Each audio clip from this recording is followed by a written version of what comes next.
Tonight, something is wrong with the sky. For the first time in forever, the moon has failed to rise. And in a glowing garden where the flowers breathe and the shadows listen, a curious girl notices what the rest of the world ignores. Threads of moonlight falling from the sky. They lead her to a secret no human has ever seen. A dying moonweaver, a broken loom, and a world seconds away from being swallowed by eternal darkness. And now, a 12-year-old girl must do the impossible. Weave the moon back into the sky, before the shadows weave her out of existence. This is the Weaver of Midnight Gardens. And trust me, what happens next will change everything. The moon was late. Every night for as long as the world remembered, the moon rose from the eastern cliffs and spilled silver light across the land of night rain. But tonight, when the sun dipped away, only darkness followed, heavy, suffocating, and wrong. 12-year-old Elya Wren, barefoot and curious, stood in her grandmother's courtyard watching the empty sky. All around her, the midnight garden pulsed with bioluminescent flowers, blue star petals that blinked like tired eyes, crimson night lace vines that coiled and uncoiled like breathing creatures. But even they sensed something amiss. Their glow dimmed to a trembling shimmer. "Grandma," Elya whispered, "why isn't the moon waking up?" Her grandmother, bent, gentle, and impossibly old, rested her hand on Elya's shoulder. "Because the weaver hasn't returned." "The weaver," Grandma nodded. "Every night, someone must weave the moonlight into shape. Without her, the moon is only raw light, it cannot rise." Elya frowned. "Can we help her?" Grandma hesitated, as though the idea were both dangerous and foolish. Nobody knows where she lives, or if she even exists. But Elya had already made up her mind.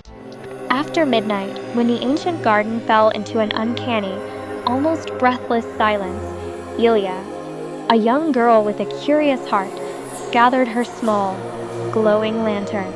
Its warm, amber light flickered, casting dancing shadows as she stepped outside into the cool, crisp air. She noticed something she hadn't before: faint, shimmering threads of pale, silver blue light, drifting gently along the ground. They moved like wisps of mist, like moonbeams searching for a profound purpose, weaving through the silent garden. These ethereal strands began to tangle around her ankles, a gentle, almost playful embrace.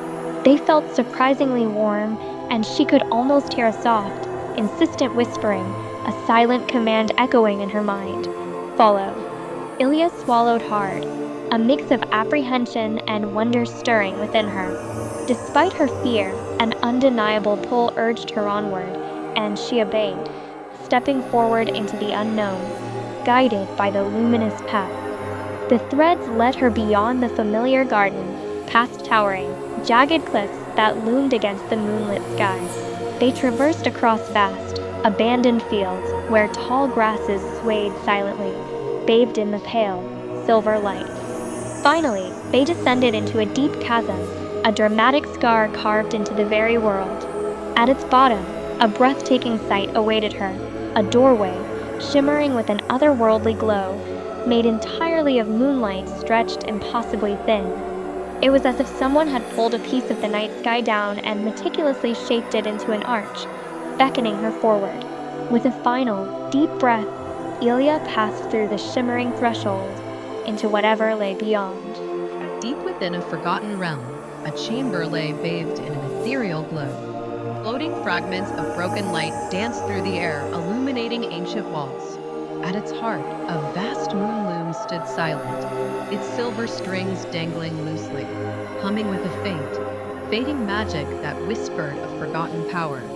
Beside this magnificent, yet dormant, creation, a figure lay collapsed on the cold stone floor. This was the weaver, guardian of the night sky. Her hair, long and pale as frost, fanned out around her, contrasting with robes stitched with shimmering constellations. Her chest rose only weakly, a fragile breath in the vast silence. An ominous, thin thread of pure blackness twisted around her wrist, like a living serpent, draining her strength. Suddenly, a young girl, Elya, knelt beside her, her face etched with concern. What happened here? Ilya whispered, her voice fairly disturbing the quiet. The weaver's voice was a mere rasp, strained and weak. My threads, they were stolen by the shadow scribe. He wishes to keep the world nightless, forever bathed in an unnatural twilight, so the darkness swallows all true night. Ilya's gaze shifted, first to the silent, majestic loom, then to the weaver's trembling, frail hand. A flicker of resolve ignited in her eyes. Can I help you?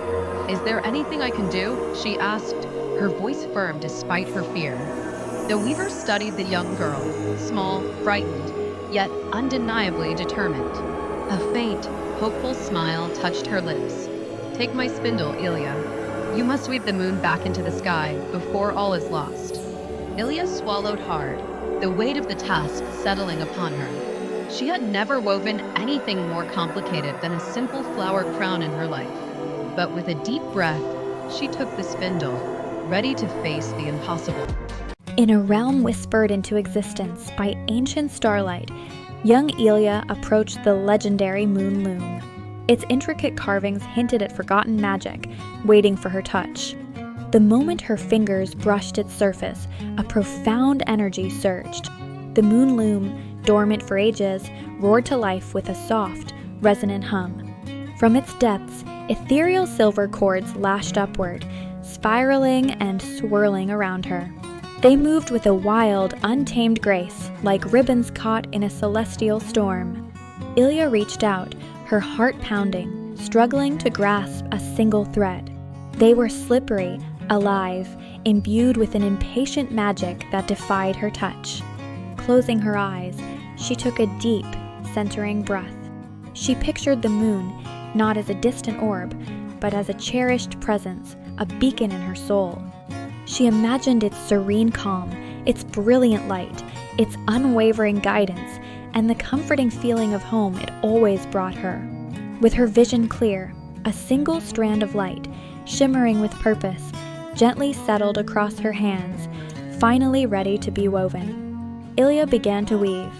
Clumsy at first, her movements grew steady, guided by an ancient instinct. She braided courage into the core, kindness into the glow, and hope into its outer rim. Slowly, impossibly, the moon took shape above the loom, a trembling sphere of silvery light, growing in brilliance with each deliberate stitch. But before she could finish, a chilling hiss echoed from the deep darkness beyond the loom, a sound that promised an encroaching shadow. A tall figure, a terrifying presence made of swirling ink and palpable fear, stepped from the deepest void. It moved with an unnatural grace, dripping dark, arcane letters that crawled along the cold, stone floor like venomous spiders. Its voice, when it spoke, was a chilling sound, like ancient, brittle parchment tearing slowly in the silence. "You are merely a child," the shadow scribe rasped, its form shifting slightly.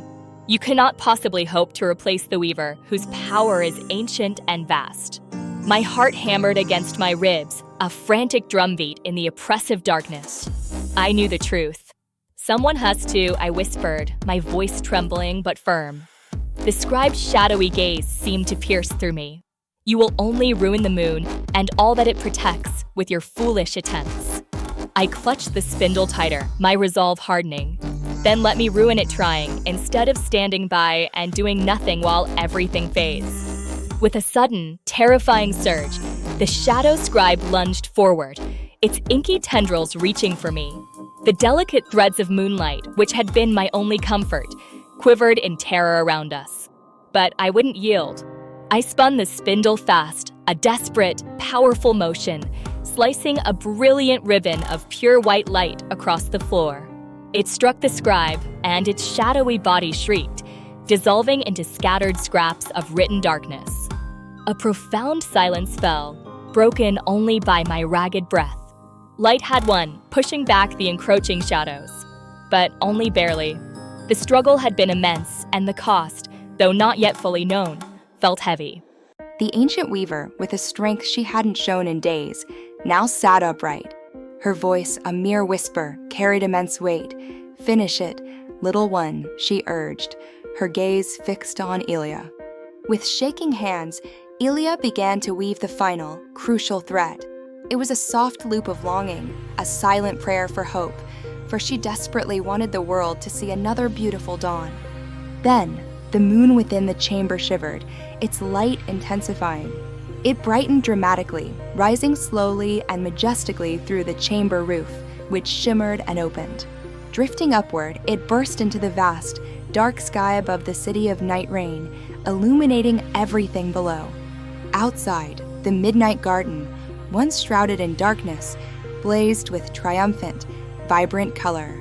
The entire world seemed to take a collective, deep breath, feeling alive and renewed once more. Elya returned home just before dawn. Grandma greeted her with a blanket and a knowing smile. Busy night? Elya grinned sleepily. I helped someone weave the moon. Grandma kissed her forehead. Then the world is safer than it was yesterday. From that night onward, whenever the moon rose just a little bit brighter than usual, people whispered about a mysterious helper. Some said she was a spirit. Others said she was a myth. But Elya knew the truth. Sometimes the world is saved not by heroes, but by children who refuse to let the sky go dark.